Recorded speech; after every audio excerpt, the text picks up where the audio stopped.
Hi everyone. I'm just going to do like a quick like mukbang kind of thing before I tutor. I'm like starving. But I've never eaten on camera, so I love watching people eat on camera. So if it's cringy, I'm so sorry. Okay. So I just want to hop on really quickly because um I was in a science class today. And a lot of the kids I told that my last day is Friday, and they were super upset and sad, I believe, hopefully. If not, that's fine with me. But one of them came across my Instagram, and it's like my 100 acres of collections. Hot. And I only post like what's really important to me. Um, I'm not really big on posting about like self-image and stuff because beauty's in the eye of the beholder, and I already suffer from like anxiety, depression, and sometimes body dysmorphia and stuff. So, um, yeah, I don't post a lot of self-image stuff. And the stuff that I do come across is really powerful to me and has to do with like current events. And so one of the students said, "Oh, you have a swastika on your Instagram." And I was like, "Okay, hold the phone. The reason why I have a swastika, and it's not just a swastika, it's for the mouse book that was currently banned in Tennessee,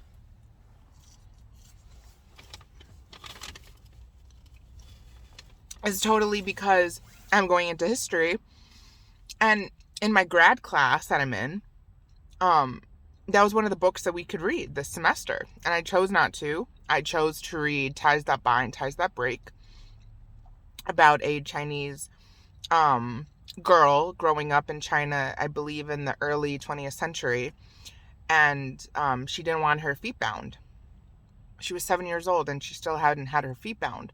So she protested it and she became an activist, and it's truly powerful, message. So I chose to, read that. And out of nowhere, like two students were asking me questions. Why was the book banned? Why was the mouse banned? What was so bad? Um, and all this stuff. And we actually had a nice civil debate. um I gave them the facts as to why it was banned, the two facts. And to them, sorry. Oh, yeah. Hi. Hi, did you get this? The 10-piece nugget? 10 piece nugget. You can get the McDouble, the 2 4 pieces? No, No? I'm just eating really quick. Okay. It's okay. And so my nuggets. And so I brought up the 2 points as to why um they banned the book. And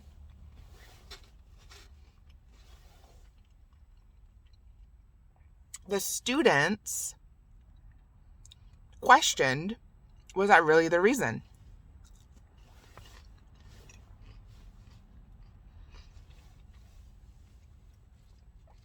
As a future history teacher or social studies,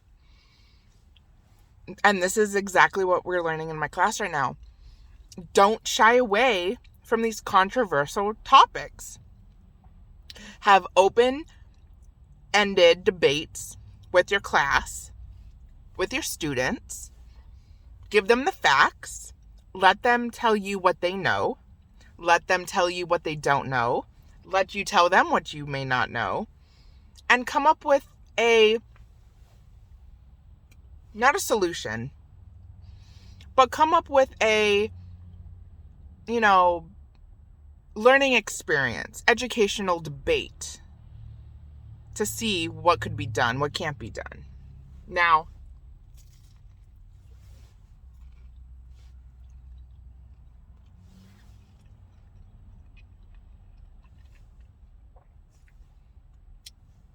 I was so happy to have this experience before I left.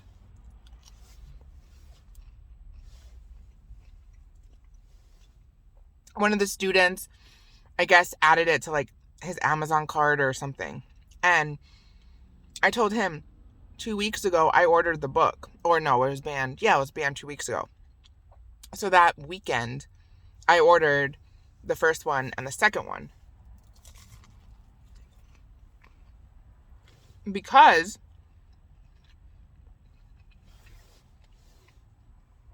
this is really hard to like eat and talk. Because I want to bring it into my history room or my social studies room for my students. And they were asking like, can't we get the books to them?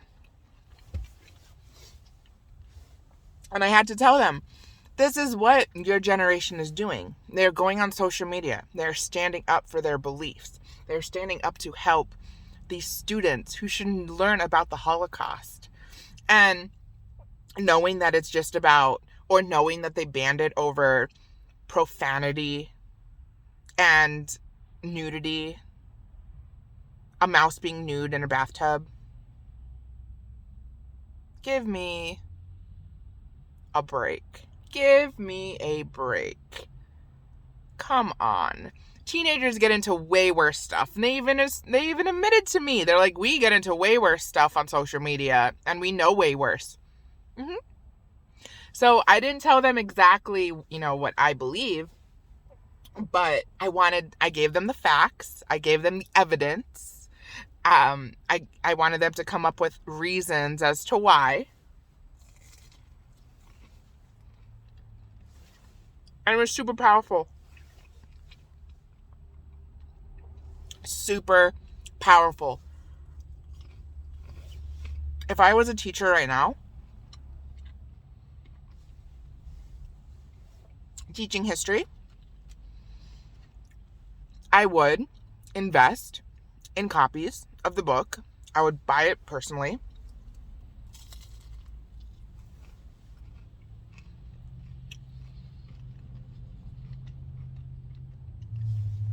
And have the students who would like to be on this mission with me sign the book, write like on the front cover, sign the book, detail why they find it important, and anything else they want to share, art, anything, and I would mail it.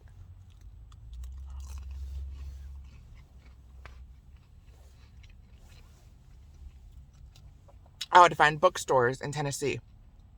I would find probably bookstores, not libraries. That's kind of pushing it. Well, I mean, if the libraries are, I don't know. Okay, anyways. Bookstores, comic books, or comic shops. Sorry. Oh my gosh. This is really difficult. I don't know how people, sorry about that. I don't know how people eat and multitask. Man, this is really hard.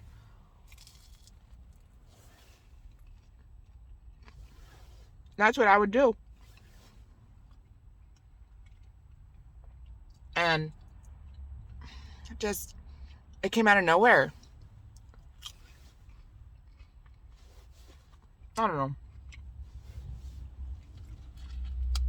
These kids are future scholars. And I told them, you don't need to wait until you're 18 to get into activism or civic participation. You can do it now. The world is literally your oyster off of social media.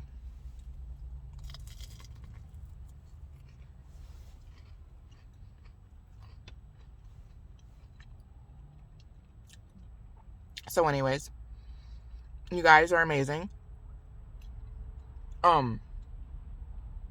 Curious. Always ask questions. Always try to find the values and morals that you stand with. Try not to be persuaded by others. If you believe in something, let that be you. Just try to not easily be influenced. That's a better word. Because history is all around us. And We are in the middle of history outside of school. We're in the middle of history in our community, in our nation, in our state. History is all around us. And I just want them to know that the reason why history is so important is because, one, we should, as a whole, as a society, be learning from our past mistakes. Now, is that true? Not too much. And they realize that. So what can they do? What can I do? What can we do as a community? It's all up to us, right? We got to figure it out, brainstorm, come up with solutions.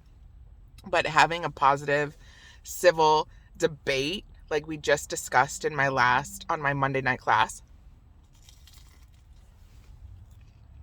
made me so happy.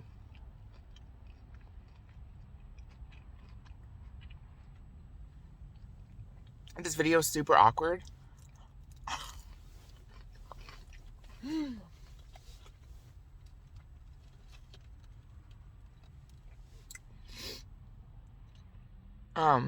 Yeah, that's it.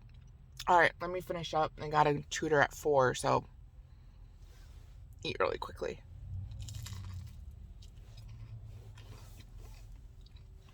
Bye, guys.